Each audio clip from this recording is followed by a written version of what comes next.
नमस्कार. मालिकेच्या पुढील काही भागांमध्ये आपल्याला खूपच जबरदस्त असा ट्विस्ट पाहायला मिळणार आहे. कारण इकडे आपण पाहत आहे की आता सायली, अर्जुन सगळेजण घरातले खुश आहेत आणि सायली म्हणते की आता बाप्पाचं विसर्जन झालेलं आहे, आता आपल्याला दसऱ्याची तयारी करायला हरकत नाही. कारण आता दसरा येणार आहे, घरातली साफसफाई केली पाहिजे, बरीच कामं आहेत, काही रंगरंगोटीची कामं असतील तर ती करून घ्यावी लागणार आहेत. हे सगळं सायलीचं ठरलेलं असतं. मग सुभेदारांच्या घरी आता दसऱ्याची जी तयारी असते ती मात्र खूपच जबरदस्त अशी असते.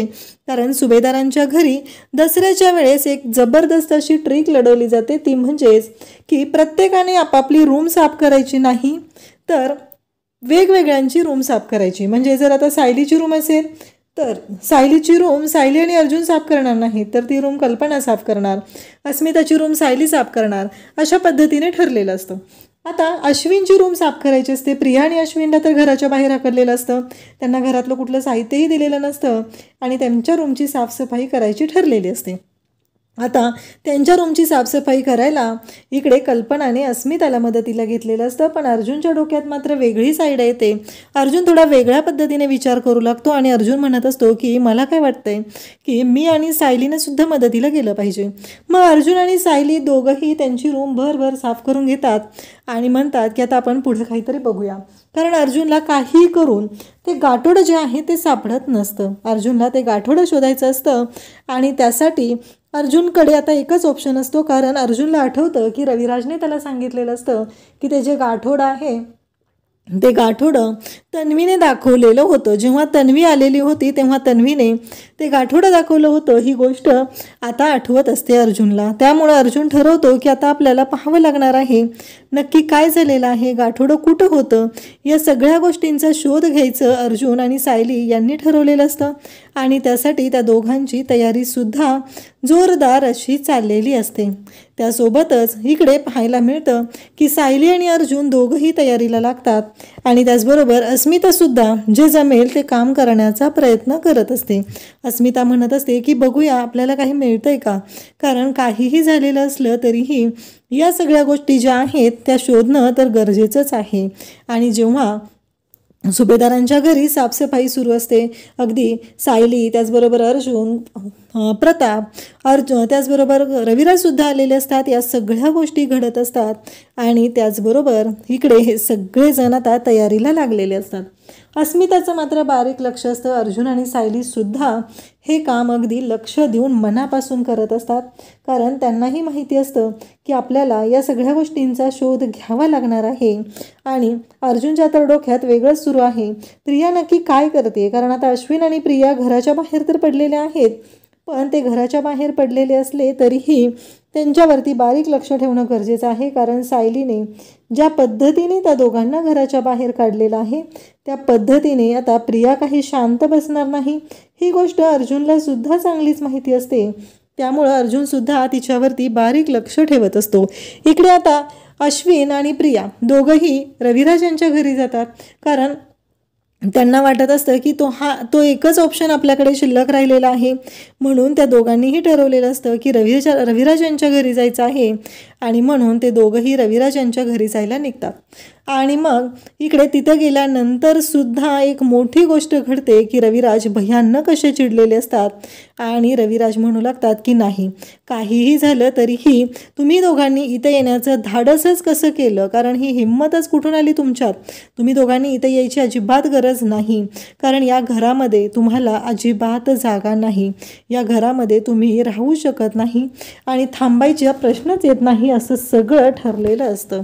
तेव्हा मात्र इकडे अर्जुन आणि त्याचबरोबर हे सगळं आता घडलेलं आहे. अर्जुन वेगळ्याच विचारात आहे. अर्जुनला मात्र कळत नसतं की आता पुढे काय करायचं आहे. कारण काहीही करून या गोष्टी शोधणं गरजेचं आहे एवढंच अर्जुनला वाटत असतं आणि त्यासाठी अर्जुन विचार करू लागलेला असतो. त्याचबरोबर इकडे अस्मिता आता अस्मिताच्या रूममध्ये असते. अस्मिता आणि कल्पना दोघीही सुरुवातीला अस्मिताची रूम क्लीन करून घेणार असतात. कारण अस्मिताला एकटीला जमत नाही आहे, त्यामुळं कल्पना तिथं असते आणि अस्मिताला तेवढा विरंगुळा झाला पाहिजे म्हणून अस्मिताला सोबत ठेवलेलं असतं. सायलीने सांगितलेलं असतं की माझं आवरून झालं की मी इकडच्या रूममध्ये येते आई, असं म्हणून सायलीसुद्धा आता गेलेली असते. कारण सायलीलाही माहिती आहे की या सगळ्या गोष्टी शोधणं गरजेचं आहे आणि अर्जुनने तिला सांगितलेलं असतं की तू बारीक लक्ष ठेव, नक्की काय घडत आहे, कोणाचं काय चाललेलं आहे, या सगळ्या गोष्टींकडे अगदी बारकाईने लक्ष ठेवायचं आहे, हे तुला लक्षात ठेवावं लागेल. त्याचबरोबर सायलीला पुढचं एक काम असतं आणि ते म्हणजे आश्रमात जाऊन सुद्धा तिथे कुसुमताईची मदत करायची असते. आता कितीतरी दिवसांनी आश्रम ताब्यात मिळालेला असतो, त्यामुळं ती गोष्ट सुद्धा करायची आहे असं इकडे सायलीने ठरवलेलं असतं. त्याचबरोबर इकडे सायली आता मदतीला आलेली आहे आणि कल्पना, अस्मिता, सायली तिघीजणी मिळून आता भरभर कामं आवरत असतात. कारण सायलीला माहिती असतं की या सगळ्या गोष्टी करणं खूप गरजेचं आहे आणि त्यामुळे सायली आता मदतीला आलेली असते आणि कल्पना, अस्मिता, सायली तिघीजणी मिळून भरभर आवरत असतात. इकडे अर्जुनच्या डोक्यात वेगळेच विचार सुरू असतात. अर्जुनने चैतन्याला कॉल केलेला असतो आणि चैतन्याला त्याने सांगितलेलं असतं की आपल्याला पोलीस स्टेशनमध्ये जावं लागणार आहे आणि तिथं काही आपल्याला मिळते का ते पाहायचं आहे. कारण इन्स्पेक्टर सावंत यांना त्याने कॉल करून सांगितलेलं असतं की ते जे 2 गाठोडे आहेत ते पोलीस स्टेशनमध्ये राहिलेत का ते बघा. कारण बाकीचं सगळं साहित्य इकडे आश्रमात आलेलं आहे, पण ती 2 गाठोडी मात्र अजूनपर्यंत आश्रमात आलेली नाहीत. त्यामुळं ती गाठोडी तिथं आहेत का ते चेक करा, हे सगळं अर्जुनने सांगितलेलं असतं. त्यामुळं अर्जुन आता इन्स्पेक्टर साहेबांना भेटायला जाणार असतो. त्यांचा कॉल आलेला असतो. अर्जुन आणि चैतन्य दोघंही पोलीस स्टेशनला जातात. तिथे गेल्यानंतर त्यांना जाणवतं की इथे तर आश्रमातलं असं काहीच राहिलेलं नाही आहे, कोणतं गाठोडं वगैरे काहीच राहिलेलं नाही. इन्स्पेक्टर सावंत म्हणतात की सगळं साहित्य आम्ही आश्रमात पुन्हा दिलेलं आहे. सगळे जे डॉक्युमेंट्स होते, जी कागदपत्र होती, महत्त्वाचं जे साहित्य इथं घेतलेलं होतं ताब्यात, ते सगळं आम्ही पुन्हा दिलेलं आहे. आणि त्याचवेळी रविराजसुद्धा तिथे आलेले असतात. रविराज तिथे आलेले असतात तेव्हा अर्जुन त्यांना विचारतो की सिनियर तू इथे. तेव्हा रविराज सांगत असतात की अरे मला ना त्या तन्वीच्या केसच्या बाबतीत थोडंसं काम होतं, त्यासाठी मी इथं आलेलो होतो. तेव्हा अर्जुन म्हणतो की आता तन्वी पुन्हा घरी आलेली का तुझ्याकडे. तेव्हा रविराज म्हणतात की हो. कारण अर्जुन सांगत असतो की सायलीनं तर तिला धक्के मारत घराच्या बाहेर काढलेलं होतं. सायली मात्र भयानक चिडलेली होती. सायलीला ही गोष्ट अजिबात पटलेली नव्हती आणि त्यामुळं सायलीने हा निर्णय घेतलेला होता. हे ऐकल्यानंतर रविराज म्हणतात की बरोबर आहे, सायलीनं जे केलेलं आहे ते अगदी बरोबर आहे. अशाच पद्धतीनं तिच्यासोबत वागणं गरजेचं होतं आणि जर आपण तिच्यासोबत असं नसतो वागलो तर तिला त्याची किंमत कळाली नसती, असं इकडे रविराजांचं म्हणणं असतं. कारण आत्ता तिने एवढा मोठा गुन्हा केलेला आहे, एवढ्या मोठ्या गोष्टी केलेल्या आहेत, तरीही तिचा माज काही कमी झालेला नाही आहे. आणि दुसरी महत्त्वाची गोष्ट म्हणजे आपला अश्विन ज्या पद्धतीने वागत आहे ना, ते मात्र मला कळलेलं नाही. कारण अश्विन जे काय वागलेलं आहे, जे काय अश्विनचं चाललेलं आहे, ती गोष्ट मात्र मला अजिबात पटलेली नाही, असं इकडे रविराज म्हणत असतात. तेव्हा अर्जुन म्हणतो की आपण त्याला कितीही समजवण्याचा प्रयत्न केला तरीही तो ऐकून घ्यायच्या मनस्थितीतच नसतो, तर आपण त्याला समजवणार कसं आहोत. कारण त्याला जर ऐकूनच घ्यायचं नसेल, आपण त्याला कितीही काहीही सांगितलं तरीही त्याला त्या गोष्टी कळणारच नाही, तसं अर्जुन रविराजांना सांगत असतो. त्याचबरोबर इकडे सायली, कल्पना आणि अस्मिता त्या बोलत असतात की आता आपण इकडे अश्विनच्या रूममध्ये जाऊया, तिथली साफसफाई करून किंवा बाकीच्या बऱ्यापैकी खुल्या साफसफाई करून झालेल्या असतात आणि मग सगळेजण आता त्यांच्या रूममध्ये येतात. मग अस्मिता आता सगळं शोधत असते आणि त्याचवेळी अस्मिता म्हणते की मम्मा अगं मला तुला एक गोष्ट विचारायची. तेव्हा इकडे कल्पना म्हणते काय झालं. तेव्हा अस्मिता म्हणते की मम्मा मला एक विचारायचं आहे, ते म्हणजे की बघ ना, म्हणजे हे जे लॉकर आहे ना हे बंद आहे, याच्या चाव्या. तेव्हा कल्पना म्हणते की अगं खाली कपाट आहे ना, त्याच्यात चाव्या आहेत, जर सायली एक्स्ट्रा चाव्या आहेत ना तिथे ठेवलेल्या असतात, त्या घेऊन ये जा तू, असं सांगितल्यावर सायली जाते. कारण प्रत्येक रूममधल्या ज्या चाव्या आहेत एक एक सेट कल्पनाने एका ठिकाणी ठेवलेला असतो आणि तो सेट घेऊन यायला कल्पनाने सायलीला सांगितलेलं असतं. तेव्हा अस्मिता म्हणत असते की मम्मा मला तुला काही गोष्टी सांगायच्या आहे. तुला माहिती आहे का की प्रतिमात्याची जी डायरी होती ना, ती डायरीसुद्धा तन्वीला मी दिलेली होती. कारण मी आणि तन्वीने पूर्णाजीच्या रूममधून ती डायरी मिळवलेली होती. कारण तन्वीला काहीच आठवत नसायचं आणि तन्वीला असं वाटायचं की प्रतिमात्या जसं वागत आहे तसं सायली वागते, पण तिला काहीच कळत नाही. मी कितीतरी वेळा तिला म्हणण्याचा प्रयत्नही केलेला होता की असं कसं होतंय ग? म्हणजे हे बघ ना, सायलीने हे सगळं केलेलं आहे, सायली अशा पद्धतीने करते, पण तुला का ह्या सगळ्या गोष्टी येत नाही आहेत? सायलीच्या लक्षात ह्या सगळ्या गोष्टी येतात, मग तुला का जाणवत नाही आहे? असं सगळं बोलणं चाललेलं होतं. तेव्हा मात्र इकडे कल्पना म्हणत असते की काय सांगतेस तू हे सगळं? तेव्हा अस्मिता म्हणत असते की हो सॉरी मम्मा, मी तुमच्यापासून ही गोष्ट लपवून ठेवलेली होती, पण मला तेव्हा असं वाटलेलं प्रत्येक वेळेस या गोष्टीची मला जाणीव व्हायची की हे सगळं काहीतरी चुकतंय, त्यामुळं मी प्रत्येक वेळेस विचार करण्याचा प्रयत्न केलेला होता, पण माझ्या लक्षातच गोष्टी आलेल्या नव्हत्या. तेव्हा ती सांगू लागते. त्याचवेळी आता अर्जुनही घरी आलेला असतो आणि अर्जुन येतो आणि पाहतो तर काय, हे सगळेजण इकडे अश्विनच्या रूममध्ये असतात. अर्जुन म्हणतो की चला आई, ती संधी मिळालेली आहे, आता मला काहीतरी निर्णय घ्यावा लागणार आहे. मग अर्जुन आणि सायली, आता अर्जुन इकडे कल्पना आणि अस्मिताला सांगू लागतो की तुम्ही दोघीजणी खाली जा, आराम करा, मी सायलीची मदत करतो हे सगळं आवरावर करायला. तेव्हा कल्पना म्हणते खरंच करशील ना मदत सायलीला? तू का एकटीला करायला लावशील माझ्या सुनेला काम? तेव्हा अर्जुन म्हणतो नाही मम्मा, मी वाटलंच तर मी एकटा करतो हे सगळं काम.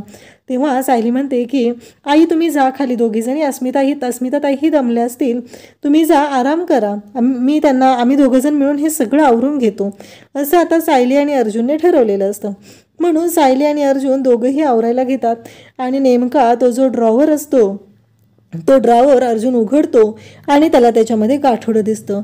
गाठोडं दिसता क्षणी अर्जुनला त्या गाठोड्यामध्ये जो फोटो दिसतो तो पाहून धक्का बसतो. अर्जुन म्हणतो हा तर तन्वीचा फोटो आहे. आणि मग आता अर्जुनला प्रश्न पडलेला असतो. अर्जुन त्या फोटोच्या मागे पाहतो, कारण कुसुमताईने त्याला सांगितलेलं असतं की मधुभाऊंना एक सवय आहे, कारण तिथे श्रेयसचा फोटो आश्रमात त्याने पाहिलेला, तेव्हा त्या फोटोच्या मागे श्रेयस आणि त्याची तारीख लिहिलेली होती. तेव्हा मात्र इथे अर्जुन तो फोटो उलटा करून पाहतो आणि त्या फोटोच्या मागची तारीख पाहतो, तेव्हा अर्जुनला धक्का बसतो. अर्जुन म्हणतो की म्हणजे या फोटोवरती तर सायलीचं नाव आहे आणि या फोटोच्या मागे जी तारीख आहे ती म्हणजे माझ्या वाढदिवसाची ही तारीख आहे, ज्या दिवशी सिनियर आणि प्रतिमात्या यांचा अपघात झालेला होता तीच ही तारीख आहे. हे अर्जुनच्या लक्षात येतं आणि अर्जुनला धक्का बसतो. अर्जुन म्हणतो की म्हणजे हा फोटो सायलीचा आहे आणि हा फोटो सायलीचा म्हणजे सायली ही तन्वी आहे, हे सत्य अर्जुनला कळलेलं असतं. अर्जुन मात्र विचार करू लागतो. अर्जुन म्हणतो की हे सगळं काय घडतंय, कारण मी काय शोधायचा प्रयत्न करत होतो, म्हणजेच मधुभाऊंनी जे मला सांगितलेलं होतं सायलीचे आई बाबा जिवंत आहेत, मग हे असं का घडलं, नेमकं त्याच वेळेस का घडलेलं आहे, हा प्रश्न अर्जुनला पडलेला असतो. अर्जुन म्हणत असतो की ज्या वेळेस ह्या सगळ्या गोष्टी करणं सुरू होतं, ज्यावेळेस मधुभाऊ ह्या गोष्टी मधुभाऊंना कळलेल्या होत्या, इतक्या दिवसांमध्ये मधुभाऊंना याबद्दल काहीही समजलेलं नव्हतं, परंतु जेव्हा मधुभाऊंना कळलं, मधुभाऊ आता सांगणार होते आणि त्याचवेळी मधुभाऊंवरती हल्ला का झाला, मधुभाऊंवरती हल्ला कोणी केला, म्हणजे या सगळ्याचा एकमेकांशी काही संबंध आहे का? सिनियर हे सायलीचे आई बाबा आहेत, म्हणजे तन्वी, सायली हीच तन्वी आहे, ती प्रतिमात्याची मुलगी आहे, ही गोष्ट कोणाला कळू द्यायची नव्हती आम्हाला, म्हणून हे सगळं झालेलं आहे. अशा गोष्टींचा विचार अर्जुन करायला लागलेला असतो. तो म्हणत असतो की नाही, काहीतरी वेगळं घडतंय, नक्कीच काहीतरी प्रॉब्लेम आहे, ही गोष्ट अर्जुनच्या लक्षात आलेली असते आणि अर्जुन मात्र आता विचार करायला लागलेला असतो. अर्जुन म्हणत असतो की नाही, मला या सगळ्या गोष्टी शांतपणे विचार कराव्या लागणार आहेत, नक्की असं काय झालेलं आहे. हा फोटो जरी मी पाहिलेला असला तरीही हा एक मोठा पुरावा आहे आणि जोपर्यंत हे गाठोडं हा फोटो आता मी सिनियरला दाखवत नाही किंवा कुसुमताईला दाखवत नाही, तोपर्यंत गोष्टी क्लिअर होणार नाहीत. पण कुसुमताईंलाही बऱ्याच गोष्टी माहीत नाही आहेत, कारण कुसुमताई आश्रमात येऊन एक 7-8 वर्ष झालेली आहेत. त्याआधी कुसुमताई ह्या आश्रमात राहत नव्हत्या. मग आता हे दाखवायचं कोणाला, कारण सिनियरने तर सांगितलेलं होतं. मग या सगळ्यांचं नक्की काय करायचं आहे? अर्जुन म्हणत असतो की आणखी काही गोष्टी आहेत, त्या म्हणजेच की अर्जुनच्या लक्षात आलेलं असतं दुसऱ्या गोष्टी महत्त्वाच्या कोणत्या आहेत, तर बाकीच्या महत्त्वाच्या गोष्टी ह्या आहेत की सायलीच्या पायावरती असलेलं तुळशीपत्र. आता जोपर्यंत सायलीच्या पायावरती तुळशीपत्र आहे हे आपण पाहू शकत नाही, तोपर्यंत गोष्टी क्लिअर होणार नाहीत, हे अर्जुनच्या सुद्धा लक्षात आलेलं असतं. आता इकडे फोटो तर मिळालेला असतो, त्या फोटोच्या मागे सायली नाव असतं, तारीख असते, पण सायलीला त्या लहानपणीच्या आठवणी काहीच नको आहेत. आता एवढी मोठी गोष्ट घडलेली आहे की सायली ही सिनियरची मुलगी आहे आणि तरीही आपण हे सगळं एवढ्या शांततेत घ्यायचं आहे, कारण ह्या प्रियाने केवढा मोठा फ्रॉड करून फसवलेला आहे. भावनांशी खेळलेली ती, आमच्या सर्वांच्या सिनियरच्या भावनांशी ती खेळलेली आहे.